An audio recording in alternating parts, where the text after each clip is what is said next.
Will the Supreme Court finally put an end to the constitutional chaos that has stalled the impeachment trial of Vice President Sara Duterte for over half a year? For nearly 9 months, the Philippines has watched a slow-moving political storm unfold. What began as a series of impeachment complaints against Vice President Sara Duterte has ballooned into a constitutional showdown, now involving all three branches of government. The Supreme Court, for the first time in recent history, has stepped directly into the fray, demanding answers and accountability from both Congress and the Senate. At the heart of the crisis is a fundamental question. Was the impeachment process properly followed? And more importantly, who has the final say?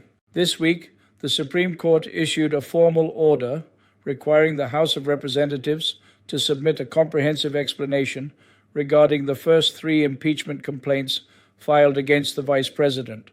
Specifically, the court wants to know if constitutional protocols were followed and why there was a delay in transmitting the complaints to the office of the Speaker.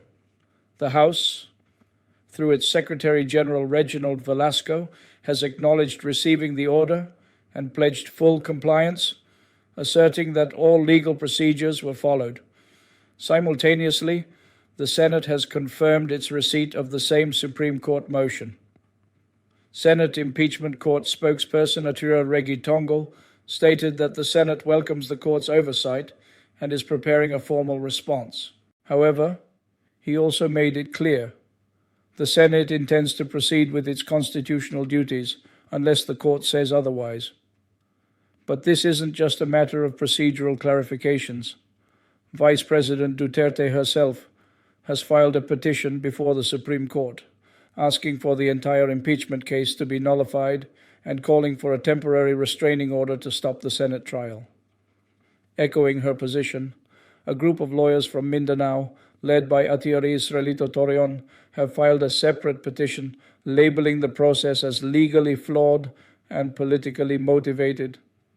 And then there's the looming influence of politics within the Senate. Senator Ronald Bato de la Rosa has hinted at moving for the dismissal of the case once again, questioning whether the 20th Congress, set to open this July 28, 2025, should be bound by the actions of the 19th Congress, which previously convened the impeachment court.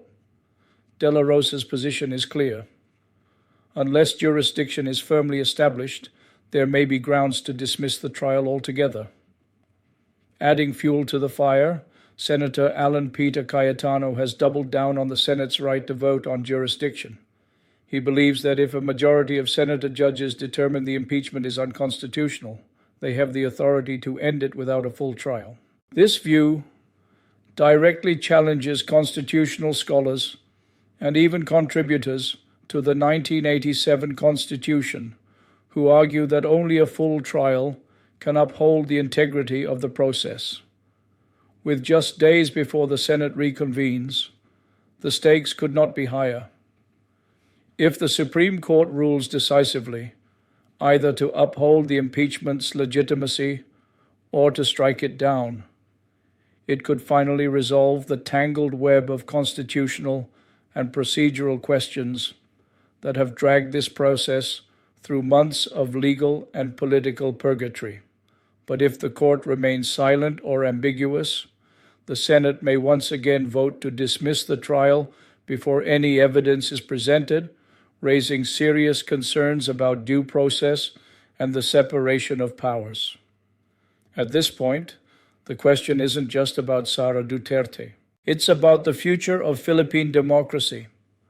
Will the Supreme Court restore constitutional order and ensure the rule of law prevails?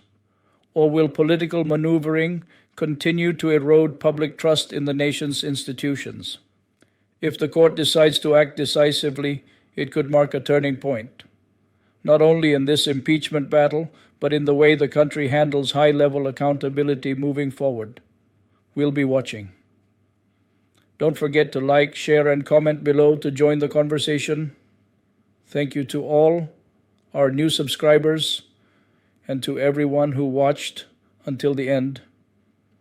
This is AngKampanero, tinig ng katotohanan, tunog ng kasaysayan.